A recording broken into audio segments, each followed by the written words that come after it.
علیکم ورحمۃ اللہ وبرکاتہ۔ الحمد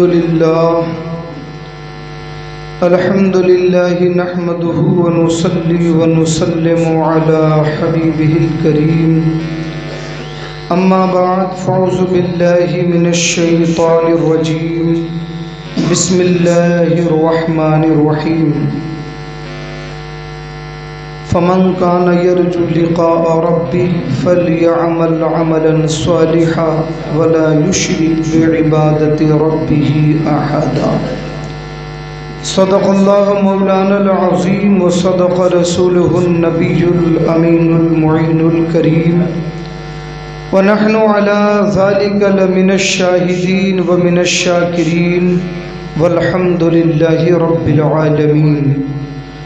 معزز سامعین کرام، آئیے ہم اور آپ مل کر نہایت ہی عقیدت و احترام کے ساتھ حضور صاحب لولاک فخر موجودات رحمت عالم نور مجسم جناب احمد مجتبی محمد مصطفیٰ صلی اللہ علیہ وسلم کی بارگاہ اقدس میں درود و سلام کا نذرانہ پیش کرنے پڑی۔ اللہم صلی علی سیدنا و شفیعنا و نبینا و مولانا و ملیانا محمد معدن الجود والکرم وعلى آلہ و اصحابہ بارک وسلم، صلاة و سلاما علیک یا رسول اللہ، صلاة و سلاما علیک یا حبیب اللہ۔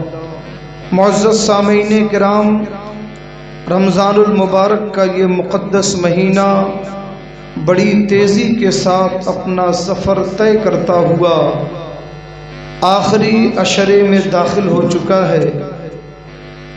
آج رمضان المبارک کا ہم نے 22واں روزہ رکھا ہے، تو یہ آخری عشرہ شروع ہو چکا ہے جسے عشرہ مغفرت اور جہنم سے چھٹکارے والا عشرہ کہا جاتا ہے۔ اللہ تبارک و تعالی اس عشرے میں کثرت کے ساتھ گنہگاروں کو اپنے فضل و کرم سے، اپنی رحمت سے جہنم سے چھٹکارا عطا فرماتا ہے۔ اس لیے یہ عشرہ ہمارے لیے اس اعتبار سے بھی اہم ہے کہ یہ رمضان مبارک کا آخری عشرہ اور اس کے چند دن باقی ہیں اور جہنم سے چھٹکارا حاصل کرنے والا عشرہ ہے۔ اس لیے ہمیں اپنی عبادتوں میں اور کوشش کرنی چاہیے اور صدقات و خیرات، زکوٰۃ اور اللہ تعالیٰ نے غربا مساکین کا جو حق ہم پر رکھا ہے، اگر ہم نے اب تک اسے ادا نہیں کیا تو ہمیں کوشش کرنی چاہیے کہ ہم جلد سے جلد اسے ادا کریں اور اپنی اس ذمہ داری سے چھٹکارا پائیں۔ اس کے علاوہ بھی اگر آپ نے زکوٰۃ، صدقات، خیرات یہ سب آپ کر رہے ہیں اور کر چکے ہیں، اپنے واجب کو ادا کر چکے ہیں، پھر بھی آپ اس پورے مہینے میں اللہ کے لیے امداد کرتے رہیں۔ بہت سارے سفرائے مدارس پورے ہندوستان سے بڑی امیدوں کے ساتھ آپ تک پہنچتے ہیں۔ ان مدارس کے غریب طلبہ آپ کی امداد، زکوٰۃ، صدقات و خیرات کی بنیاد پر پورے سال ان مدارس کے اخراجات چلتے ہیں، تو آپ حضرات ان علماء کا احترام کریں اور انہیں زیادہ سے زیادہ تعاون کرنے کی کوشش کریں۔ اللہ تبارک و تعالی ہم سب کے کار خیر کو قبول فرمائے اور ہم سب کے اندر خلوص پیدا فرمائے۔ میں نے قرآن مقدس کی جو آیت کریمہ تلاوت کرنے کا شرف حاصل کیا ہے، اللہ رب العزت ارشاد فرماتا ہے، فمن کان یرجو لقاء ربہ فلیعمل عملا صالحا ولا یشرک بعبادت ربہ احدا۔ تم میں سے جو شخص اپنے رب سے ملاقات کرنا چاہتا ہے، اپنے رب سے ملنا چاہتا ہے، فلیعمل عملا صالحا، اسے چاہیے کہ وہ نیک عمل کرے، نیک عمل کرے، ولا یشرک بعبادت ربہ احدا، اور اسے یہ چاہیے کہ اللہ کے ساتھ کسی اور کو شریک نہ ٹھہرائے۔ یعنی شرک سے دور رہے اور نیکیاں کرتا رہے۔ انشاءاللہ قیامت کے دن اور جنت میں اللہ تبارک و تعالی سے آپ کی ملاقات ہوگی۔ آپ جنت میں ہوں گے، اللہ تو مکان سے پاک ہے، اللہ بہتر جانتا ہے وہ کس طرح آپ سے ملاقات کرے گا۔ اللہ تو ہمیشہ ہمیں دیکھتا ہے، جانتا ہے، مگر وہ گھڑی ایسی ہوگی کہ جس میں ہم اپنے رب کا دیدار کریں گے اور اپنے رب سے ملاقات کریں گے۔ اللہ تعالی ہر مسلمان کو اس کی توفیق عطا فرمائے۔ میرے عزیزوں، میرے دوستوں، ہمیں سب سے زیادہ ہمارے ایمان کا کمال یہ ہے کہ ہمارے دل میں سب سے زیادہ اگر کسی کی محبت ہونی چاہیے تو وہ اللہ رب العزت کی محبت ہے۔ قرآن مجید میں فرمایا والذین آمنوا اشد حبا للہ، جو ایمان والے ہیں وہ تو سب سے زیادہ اللہ سے محبت کرتے ہیں، اور انسانوں میں، تمام انسانوں میں سب سے زیادہ نبی کریم صلی اللہ علیہ وسلم کی محبت ہونی چاہیے۔ یعنی اللہ تبارک و تعالی ہمارا معبود حقیقی ہے، خالق و مالک ہے، وہ ساری کائنات کا پیدا کرنے والا اور پالنہار ہے، تو وہ ہمارا معبود، ہمارا خالق، ہمارا مالک ہے، اس لیے سب سے زیادہ اللہ کی محبت ہمارے دل میں ہو۔ اور پھر انسانوں میں جتنے رشتے ہیں اور جتنے لوگ ہیں ان تمام میں نبی کریم صلی اللہ علیہ وسلم کی محبت کی شان یہ ہے کہ اللہ کے نبی فرماتے ہیں کہ اپنے ماں باپ، اپنی اولاد، اپنے خاندان اور تمام انسانوں سے زیادہ جب تک وہ نبی کریم صلی اللہ علیہ وسلم سے محبت نہ کرے اس وقت تک اس کا ایمان کامل نہیں ہو سکتا۔ ایک صحابی رسول ہیں، نبی کریم صلی اللہ علیہ وسلم کی بارگاہ میں حاضر ہوئے۔ آپ دیکھیں کہ یہ اللہ اور اس کے رسول کی محبت یہ کیا چیز ہے، یہ اصل میں تمام عبادتوں کی جڑ ہے اور ساری عبادتوں میں سب سے افضل ہے کہ آدمی اللہ اور اس کے رسول سے سچی محبت کرے۔ اگر اس محبت کو ہٹا دیا جائے تو کسی عبادت کا کوئی مطلب نہیں ہے۔ سمجھ رہے ہیں؟ ساری عبادتوں کی جڑ کیا ہے؟ اللہ اور اس کے رسول کی سچی محبت۔ تو ایک صحابی رسول نبی کریم صلی اللہ علیہ وسلم کی بارگاہ میں حاضر ہوئے اور انہوں نے سوال کیا، یا رسول اللہ متی تقوم الساعہ، یہ بتائیں کہ قیامت کب آئے گی؟ دیہات کے رہنے والے تھے اور حضور کی بارگاہ میں آنا کم ہوتا تھا، تو انہوں نے سوچا کہ میں ایک ایسی چیز پوچھ لوں تاکہ اسی اعتبار سے تیاری شروع کروں۔ انہوں نے کہا متی تقوم الساعہ، یا رسول اللہ یہ بتا دیں کہ قیامت کب آئے گی؟ اللہ کے نبی سید عالم صلی اللہ علیہ وسلم نے فرمایا کہ ما اعددت لہا، تم نے قیامت کے بارے میں سوال کیا کہ وہ کب آئے گی، مگر یہ بتاؤ کہ تم نے اس کے لیے تیاری کیا کی ہے۔ یہ زیادہ اہم نہیں ہے کہ وہ آئے گی کب، زیادہ اہم یہ ہے کہ اس کے لیے تیاری کیا ہے۔ تو صحابی رسول عرض کرتے ہیں لا شیء، یا رسول اللہ میں نے تو اس کی کوئی خاص تیاری نہیں کی ہے، الا انی احب اللہ ورسولہ، مگر یا رسول اللہ اتنی بات ہے کہ میں اللہ اور اس کے رسول سے بے پناہ محبت کرتا ہوں۔ یا رسول اللہ اللہ سے اور اللہ کے رسول سے بڑی محبت کرتا ہوں۔ تو اللہ کے نبی نے فرمایا المرء مع من احب، تو انسان مرنے کے بعد اسی کے ساتھ ہوگا جس سے وہ محبت کرتا ہے۔ بہت بڑا معیار ہے یہ۔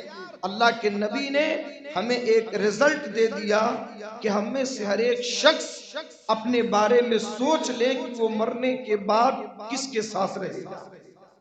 اللہ کے نبی نے فرمایا المرء مع من احب، انسان اسی کے ساتھ ہوگا جس سے وہ محبت کرتا ہے۔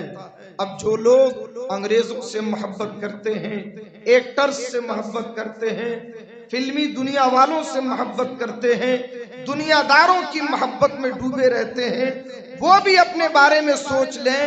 اور جو مسجدوں کی نمازوں سے محبت رکھتے ہیں، اللہ اور اس کے رسول سے محبت کرتے ہیں، صحابہ صحابیات اولیاء کرام سے محبت رکھتے ہیں، وہ بھی اپنا انجام سوچ سکتے ہیں۔ اس لیے کہ میرے آقا نے ایک خاص بات بتا دی، المرء ما من احب، انسان اسی کے ساتھ ہوگا جس سے وہ محبت کرتا ہے۔ اب محبت کا مطلب کیا ہے؟ اگر ہم یہ سمجھ لیں تو بات بالکل کلیئر ہو جائے۔ دیکھیں، انسان جس سے محبت کرتا ہے اس کا خیال رکھتا ہے، اس کی خوشی اور اس کی ناراضگی کا خیال رکھتا ہے، اسے کیا چیزیں پسند ہیں، کیا چیزیں پسند نہیں ہیں، اس کا خیال رکھتا ہے۔ ہر وہ کام کرتا ہے جس سے اس کا محبوب خوش ہو جائے، اور ہر اس چیز کو چھوڑ دیتا ہے جس سے اس کا محبوب ناراض ہو جائے۔ اگر یہی محبت ہے اور واقعی اسی کو محبت کرتے ہیں تو مومنوں، جو اللہ اور اس کے رسول سے محبت کا دعویٰ کرتا ہے اسے اپنے اندر یہ محبت تلاش کرنی چاہیے، کیا وہ اللہ اور اس کے رسول کی مرضی کا کام کرتا ہے یا نہیں؟ جو اللہ اور اس کے رسول کو پسند نہیں ہے کیا وہ کام چھوڑتا ہے یا نہیں؟ اگر یہ معیار اس کے اندر ہے تو یہ سمجھ لو کہ واقعی وہ اللہ اور اس کے رسول سے سچی محبت کرتا ہے۔ میرے عزیزوں، میرے دوستوں، شریعت نے جن باتوں کو حرام کہا، ناجائز کہا، گناہ کہا، لغو کہا، باطل کہا، ہم ان چیزوں کو اللہ اور اس کے رسول کے لیے چھوڑ دیں۔ اللہ نے نمازیں فرض کی، اللہ نے زکوٰۃ فرض کیا، اللہ نے ہمیں نیکیوں کا حکم دیا، گناہوں سے بچنے کا حکم دیا، غربا مساکین، مساجد و مدارس اور تمام دینی کاموں کا تعاون اور اس کا حصہ بننے کا ہمیں حکم دیا، تو ہمیں اللہ اور اس کے رسول کے لیے یہ کام کرنا چاہیے۔ اگر یہ چیز ہمارے اندر ہے تو یہ محبت ہے، اور یہ محبت کا مطلب ہے۔ آپ ان چیزوں کو سمجھ لیں کہ آپ کو دنیا کی کوئی بھی چیز، چاہے وہ جتنی قیمتی ہو، اگر اللہ اور اس کے رسول کی شریعت سے دور کرتی ہو، رکاوٹ پیدا کرتی ہو، روکتی ہو، تو آپ کو وہ چیز چھوڑ کر کے اللہ اور اس کے رسول کی باتوں پہ عمل کرنا چاہیے۔ تو یہ سمجھ میں آئے گا کہ واقعی ہمارے دل میں اللہ اور اس کے رسول کی سچی محبت۔ ظاہر سی بات ہے کہ دنیا داری کی چیزیں اگر ہمیں نماز سے روکتی ہیں، دنیا کی دولت، دنیا طلبی اور دنیا کے کاروبار اگر ہمیں نماز سے روکتے ہیں، اللہ کی رضا سے روکتے ہیں، ہمارے فرائض و واجبات سے روکتے ہیں، تو اب یہاں پر یہ فیصلہ ہو جاتا ہے کہ ہمارے دل میں محبت کس کی زیادہ۔ اگر دنیا داری کی محبت ہے تو ہم واقعی نماز چھوڑ دیں گے، ہم شریعت کے حکم کو چھوڑ دیں گے، اور اللہ اور اس کے رسول کی محبت زیادہ ہے تو ہم دنیا کو لات مار دیں گے مگر اللہ کے نبی کی شریعت کو نہیں چھوڑیں گے، ہماری نمازیں نہیں چھوٹیں گی۔ یہ معیار محبت ہے، اور یہ بہت بڑی چیز ہے۔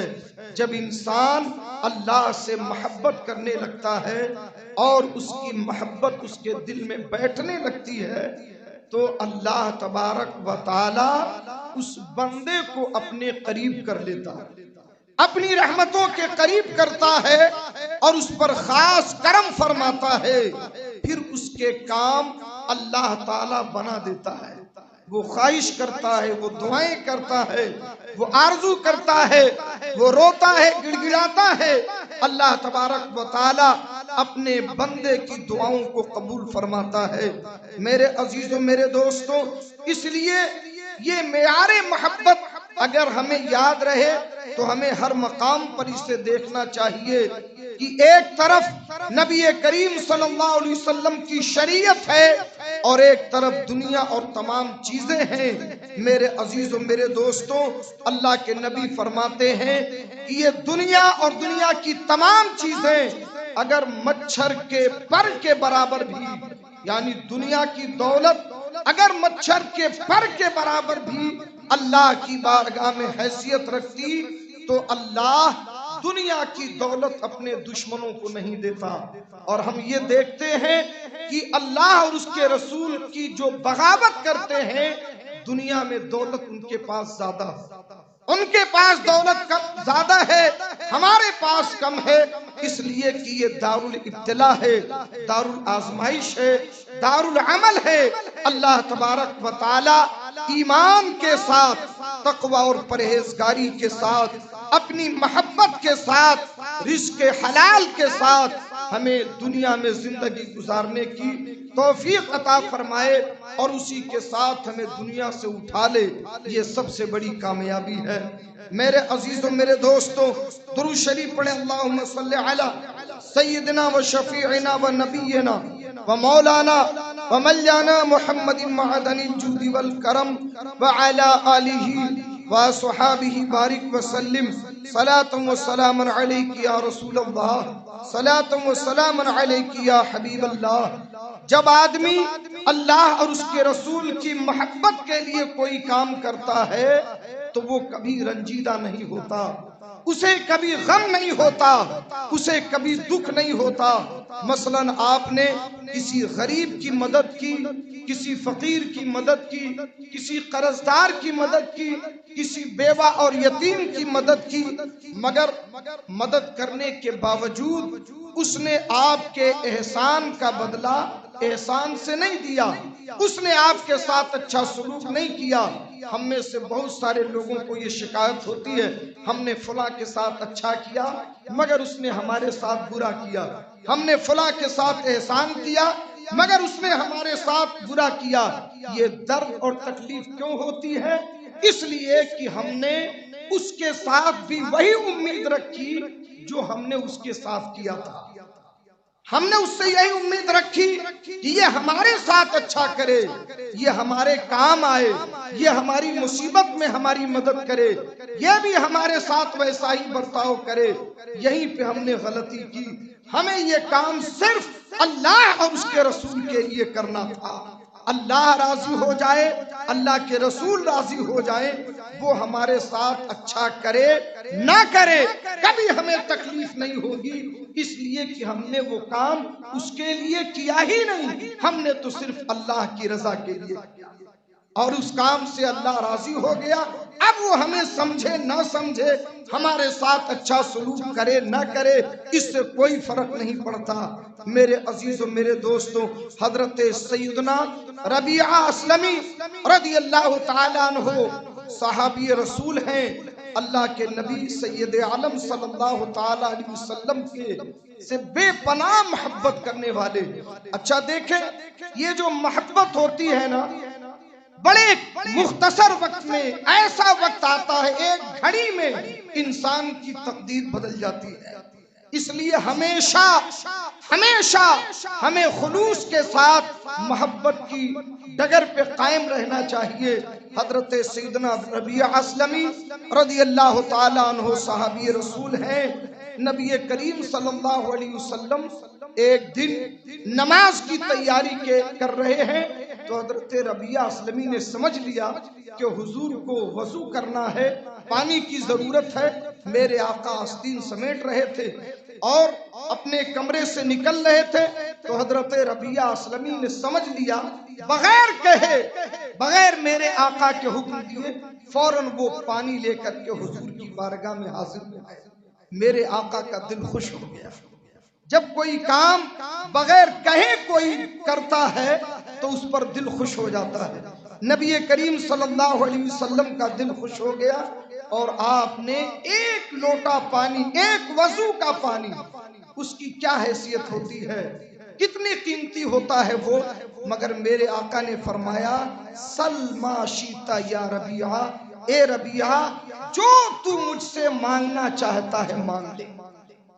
حضور نے فرمایا کہ آج جو تجھے مانگنا ہے مانگ لے، واہ کیا جود و کرم ہے شہ بطحہ تیرا، واہ کیا جود و کرم ہے شہ بطحہ تیرا، نہیں سنتا ہی نہیں مانگنے والا تیرا، تارے کھلتے ہیں عطا کے وہ ہے ذرہ تیرا، تارے کھلتے ہیں عطا کے وہ ہے ذرہ تیرا، اور دھارے چلتے ہیں عطا کے وہ ہے قطرہ تیرا۔ نبی کریم صلی اللہ علیہ وسلم نے فرمایا ربیعہ کیا مانگنا چاہتے ہو؟ جو مانگنا ہے مانگ لو۔ بخاری شریف میں یہ روایت موجود ہے۔ تو حضرت ربیعہ نے کیا مانگا؟ آپ دیکھیں اللہ اور اس کے رسول کی محبت صحابہ کرام کے دل میں کتنی بڑی تھی۔ انہوں نے یہ نہیں کہا یا رسول اللہ مدینے کی 2-4 بیگھے زمین ہم کو دلوا دیجئے، یا یہ پورا پہاڑ سونا بنا کے دے دیجئے، یہاں پروپرٹی، یہاں کا گالا، یہاں کا شہر، یہاں کی جاگیر، یہاں کا اسٹیٹ، یہاں کی گورنری، جو چاہتے مانگ لیتے، اس لیے کہ میرے آقا نے دنیا اور آخرت دونوں چیزوں کے بارے میں ان سے کہہ دیا جو چاہو مانگ لو۔ مگر صحابہ کی نظر میں سب سے قیمتی سرمایہ کیا ہے؟ یہی اصل میں مجھے آپ کو بتانا ہے میرے عزیزوں، میرے دوستوں۔ انہوں نے کہا یا رسول اللہ اسألک مرافقتک فی الجنہ، یا رسول اللہ جیسے دنیا میں آپ کا خادم ہوں ایسے ہی جنت میں خدمت کرتا رہوں۔ یا رسول اللہ آپ کا ساتھ چاہیے، یا اے میرے آقا آپ کی رفاقت چاہیے، آپ کے ساتھ جنت میں رہنا چاہتا ہوں۔ جنت تو مل جائے گی، آپ کے ساتھ والی چاہیے تاکہ آپ کی خدمت کرتا رہوں۔ اللہ کے نبی سید عالم صلی اللہ علیہ وسلم نے فرمایا اور کچھ؟ کہا یا رسول اللہ بس اتنا ہی۔ آپ نے فرمایا فَعِنِّي عَلَيَّ بِكَثْرَةِ السُّجُودِ، جو تو نے مانگا وہ تو میں نے دیا، مگر میرے ساتھ جنت میں رہنا ہے تو وہ شان بھی پیدا کرو، کثرت سے نمازیں پڑھو، خوب نمازیں پڑھو۔ اللہ نماز پڑھنے والوں کو پسند کرتا ہے۔ میرے عزیزوں، میرے دوستوں، ساری عبادتوں کی مغز، تمام چیزوں کی اصل، ساری شریعت اور پورے دین کی جو اصل ہے وہ یہی ہے کہ انسان کے دل میں اللہ اور اس کے رسول کی سچی محبت ہونی چاہیے۔